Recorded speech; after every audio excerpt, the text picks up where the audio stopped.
Las diapositivas son de la época del COVID.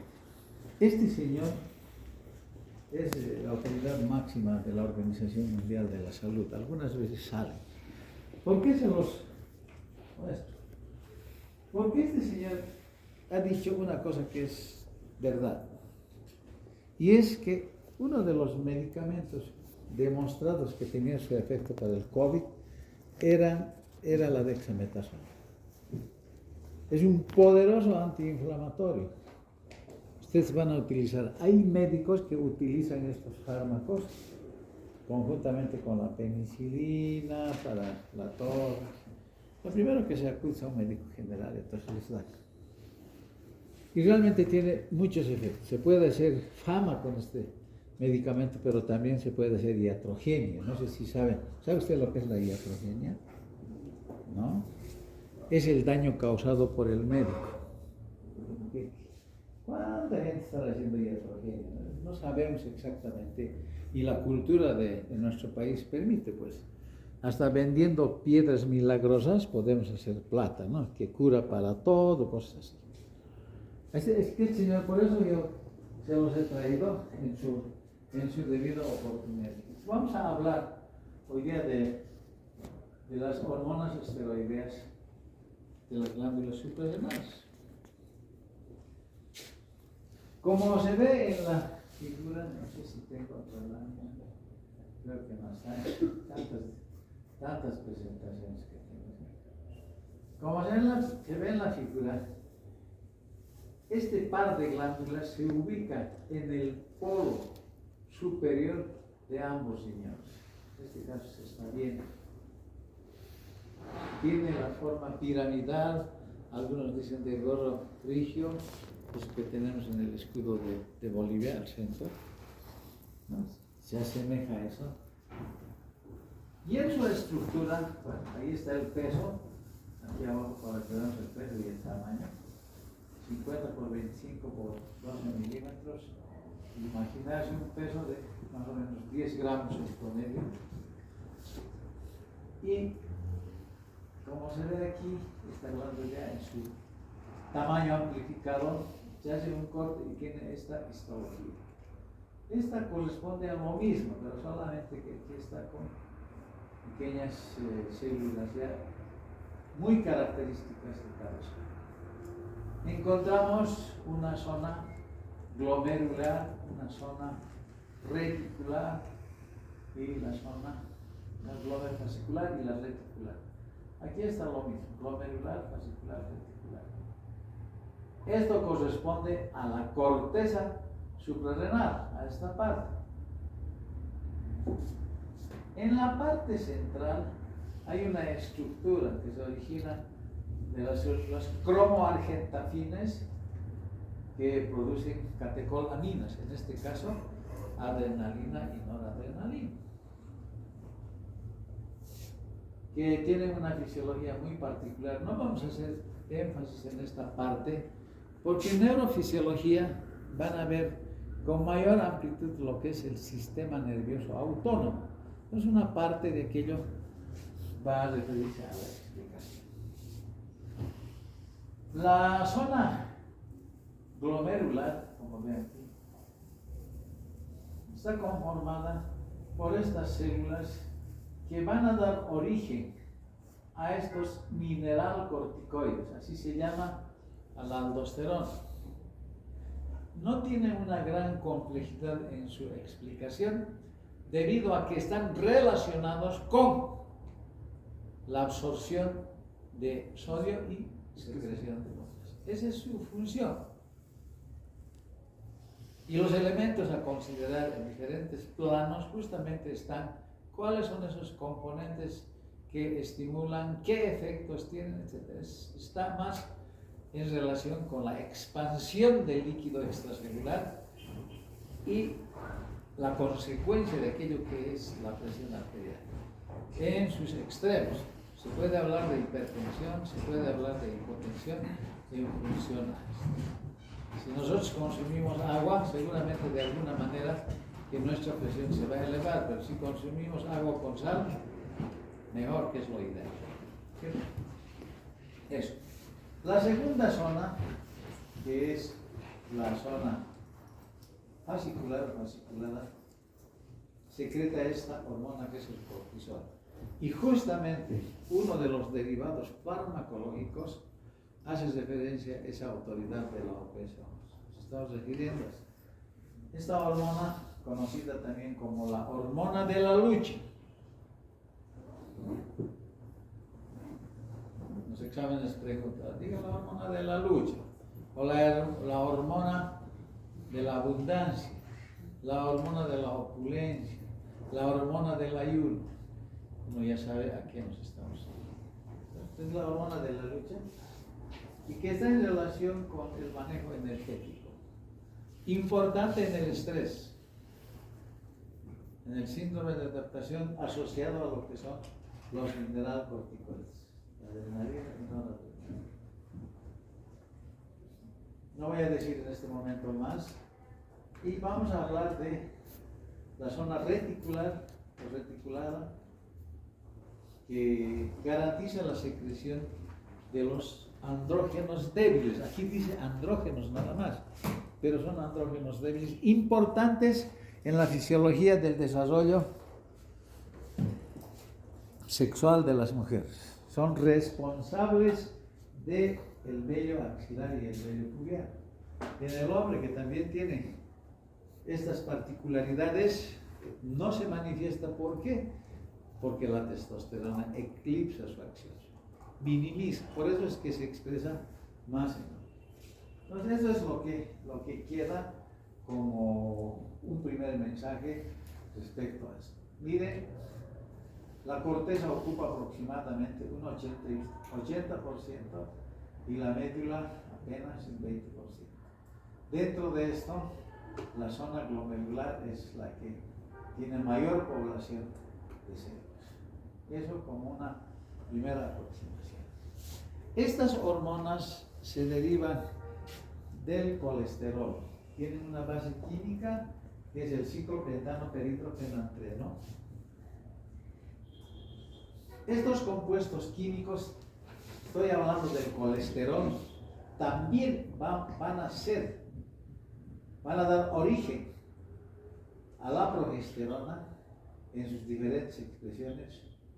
La progesterona misma per se, la 17-alfa hidroxiprogesterona, la pregnenolona, 17-alfa hidroxipregnenolona. En realidad son compuestos intermedios en la biosíntesis de estas hormonas.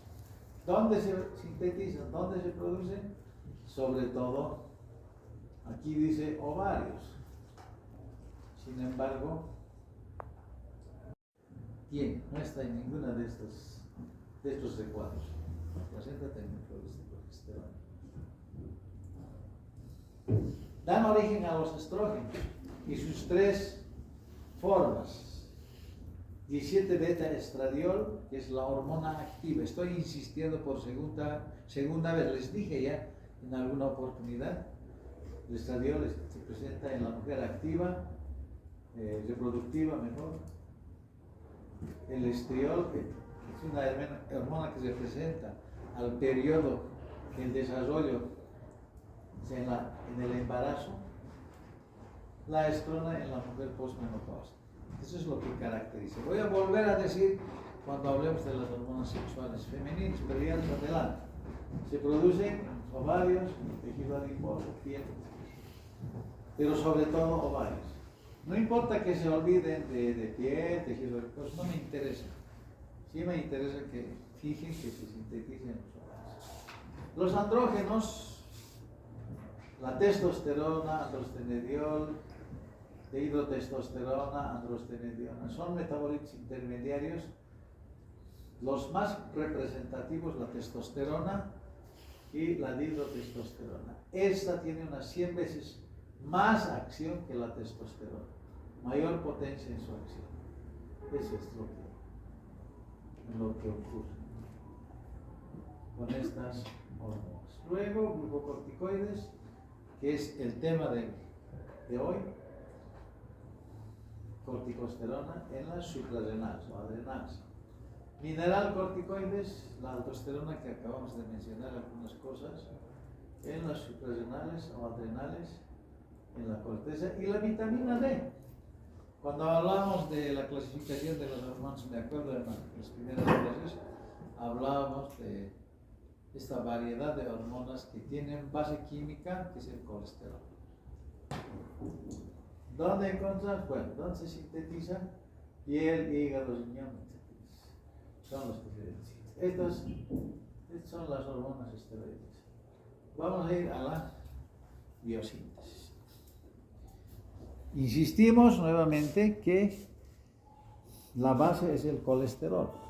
¿Qué tiene que hacer esta estructura? Tiene que aprovisionarse de colesterol, de los sitios donde se encuentra. Aquí yo intencionalmente se los he hecho con estos círculos de color amarillo para indicar las fuentes de origen.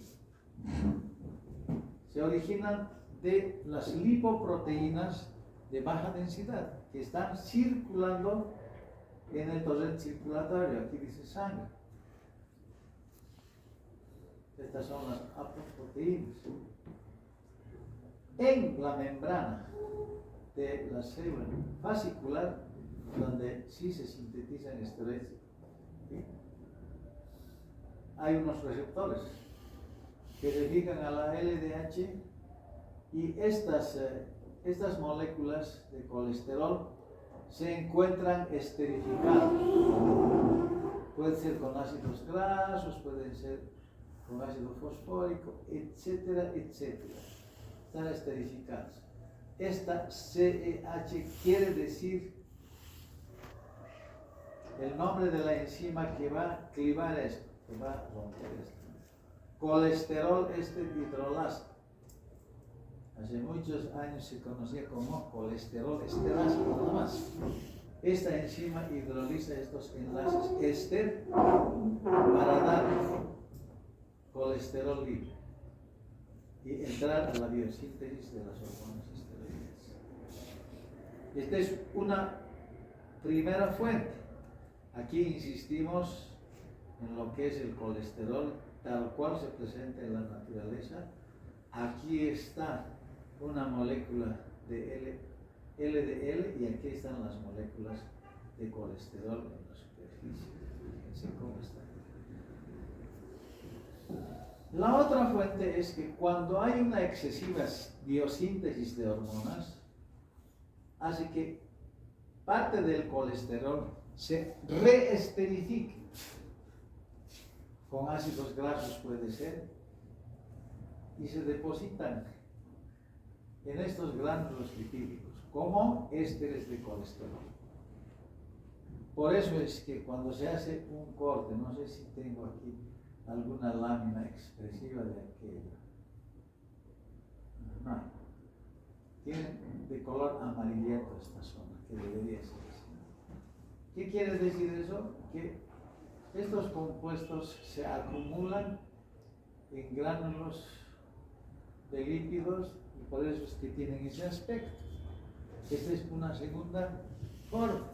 Y la tercera es a través del acetato, del ácido acético, que directamente va a originar al colesterol. Exactamente eso. En esta parte, cuando hay acumulación en forma de ésteres de colesterol, obviamente, nuevamente fíjense, la colesterol hidrolasa cumple su acción de lisar y vamos a tener acá las moléculas de colesterol, que sea la base para la síntesis de hormonas esteroides. Aquí en resumen se ven las tres vías de síntesis de hormonas a partir de la LDL, de los gránulos de depósito y del acetato. Esto de aquí. Caramba, bien. Así, ¿no? El acetato. Esas son las tres fuentes inicialmente para la biosíntesis. ¿Qué es lo que sigue? Miren, sabemos que el colesterol es un compuesto soluble en lípidos. No requiere de receptores. Franquea libremente hacia el citoplasma. Aquí están las diferentes formas de origen, aquí están las vacuolas de almacenamiento por esterificación o por la acción de la enzima colesterol hidrolasa, original los ácidos grasos por un lado y por el otro lado el colesterol. Ingresa a la mitocondria, inicialmente donde se produce el primer paso, o sea, es la conversión de colesterol en pregnenolona.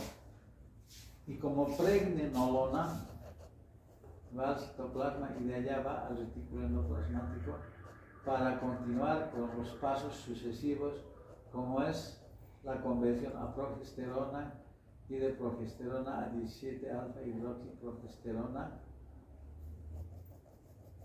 a la DOCA, 11 DOCA o 11 desoxicortisol, para nuevamente retornar a la mitocondria y allá convertirse en cortisol, que es la hormona activa. La pregunta: ¿qué estructuras intracelulares requiere el cortisol para la biosíntesis? Y ahí está la mitocondria, está el retículo endoplasmático.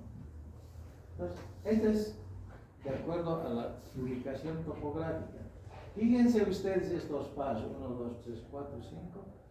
En la biosíntesis en general de estas hormonas, también yo le he puesto esta flechita para que ustedes se ubiquen, ¿no? Para que tengan una idea exacta.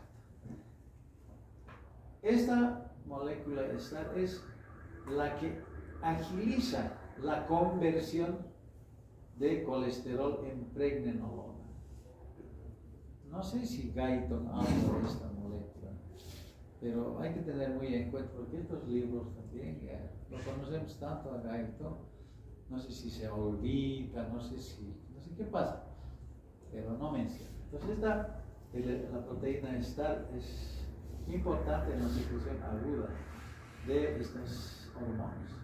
Como decía, el colesterol con base en la 20-22 desmolasa va a ir a pregnenolona, y la pregnenolona con base también en esta otra 3-beta hidroxiesteroide deshidrogenasa a progesterona, y esta a 17 hidroxiprogesterona, alfa 17 hidroxiprogesterona, a la 11 desoxicortisol, y finalmente va a llegar al cortisol. Esta imagen sirve para la biosíntesis de muchas hormonas. En el caso del colesterol, por ejemplo, colesterol de la aldosterona, entonces sigue este paso. Fíjense. Ahora, lo que llama la atención, este es un esquema bastante completo, porque está hablando de que esta misma enzima favorece la conversión de pregnenolona en progesterona, esta misma en 17-hidroxipregnenolona a 17-hidroxiprogesterona, esta misma enzima a la dietilpiandrosterona en androstenediona, para tener una idea exacta. La biosíntesis de los andrógenos puede explicar esta enzima, cómo en diferentes sitios actúa la misma. Y la 21 hidroxilasa igual, miren, fíjense cómo para la biosíntesis de aldosterona y de cortisol interviene. Y aquí abajo ya un poco en una función más reducida, la 11-beta hidroxilasa, y finalmente aquí la aldosterona sintetasa, que va a ser muy específica para la aldosterona. Fíjense estas vías comunes, ¿verdad? Entonces, a manera de ejercicio, escribimos todo eso, pero no tiene la repercusión, sino esto va a ir al posgrado, ¿no? Ustedes van a terminar su carrera en endocrinología haciendo particular énfasis en alguna enzima, pero tienen que tener base como para poder entender aquí. De aquí nomás unas 20 enfermedades podemos sacar porque la carencia genética de una de las enzimas bloquea totalmente la biosíntesis de alguna de las hormonas. Aquí falta todavía para completar en la biosíntesis de las hormonas estrogénicas. Aquí está la progesterona, pero las estrogénicas son las que faltan. Hay que completar, hay otras láminas, pero vamos a mostrarles cuando estemos hablando de las hormonas esteroideas. Allí vamos a completar. Les dije esa lámina, etc. Entonces, esta es la biosíntesis del cortisol para los fines que tenemos, para nuestro propósito. ¿Qué tipo de hormona es? Cortisol es una hormona esteroidea, eso hemos dicho. Vida media, igual que la presión arterial normal, ¿no? 80 a 120 minutos. La concentración plasmática. Fíjense en las unidades. De 5 a 25 microgramos. Después del miligramo está el microgramo. O sea, son unidades grandes para mí. Aunque diga microgramas, pero son unidades grandes. Transporte por la sangre unida a proteína, aunque hay una fracción libre también. ¿Qué más tenemos aquí? A ver. Receptor. No hay receptor de membrana, pero hay receptor citoplasmático. ¿Entienden? Esta hormona está en su regulación, que vamos a hablar, al mecanismo del ritmo circadiano. Ahí está el transporte, 10%, como decía, hormona libre, 75%. ¿Qué querrá decir esa CBG? Como hemos aprendido cuando hablamos de las hormonas tiroideas, TBG había, ¿se acuerdan?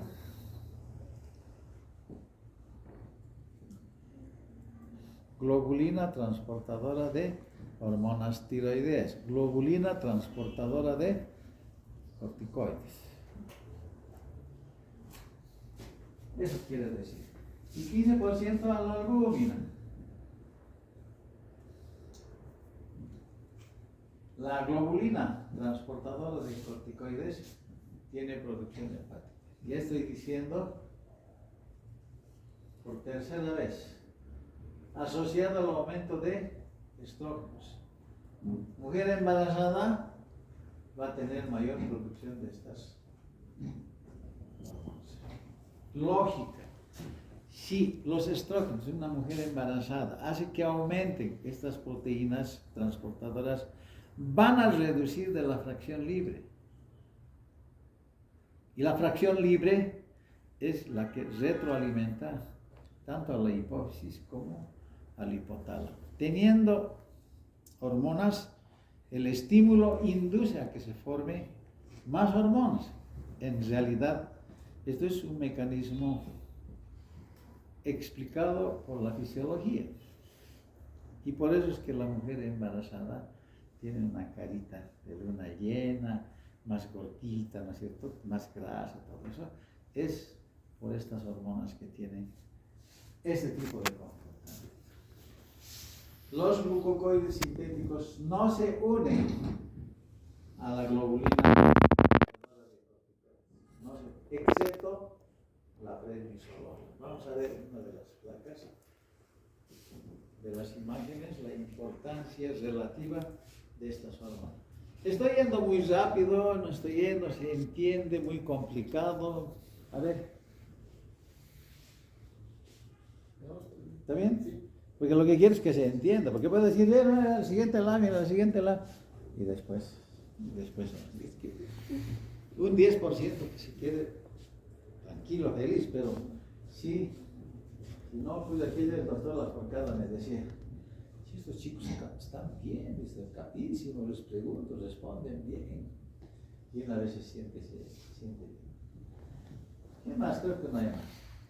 Su mecanismo de acción, obviamente que en el citoplasma hay receptores para los glucocorticoides.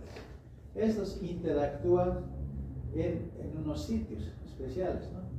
Elementos de respuesta a los glucocorticoides.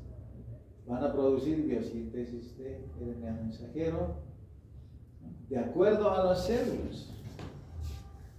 no es solamente uno, depende de dónde. Piel, se da hígado, se da grasa, y los efectos, la lipocortina, una proteína importante en el control de la síntesis de las prostaglandinas, el mensajero relacionado con receptores beta 2 vía AMP cíclico, y las enzimas. Muchas enzimas desde el punto de vista que cumplen un efecto anabólico en el hígado y un efecto catabólico extrahepático. Por demás está decir qué quiere decir anabólico y catabólico. Eso tienen que saberlo, eso tiene que ser parte de su capital para poder entender. Listo, ya hemos. Y creo que es la última diapositiva. No es el más fuerte ni el más inteligente que sobrevive, sino aquel que más se adapta a los cambios. Yo cuando criticaba un liceo aquí, Santa Teresa de puras señoritas, Don Bosco de puro, ¿acaso la vida es así? Menos mal que esos conceptos cada vez, a los niños amasarles los izquierdos y que aprendan a escribir con la derecha. Esos conceptos así, hoy por hoy, otros tienen desarrollado el hemisferio derecho, entonces pueden escribir con la izquierda o al revés. Entonces, así se pensaba. Entonces, aquí el fenómeno de adaptación es lo que va a regir desde mucho antes en ese debate. No se alegre, no es el final. Ya usted.